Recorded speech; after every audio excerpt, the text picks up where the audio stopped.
Hey, welcome back to another video. What's up, guys? Hey, so yeah, I got the ECM flashed.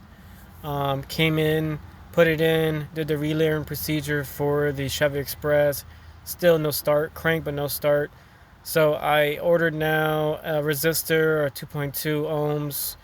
See if I can install that and if it'll bypass the pass lock. Keep you guys informed, and if you have any comments or suggestions, let me know.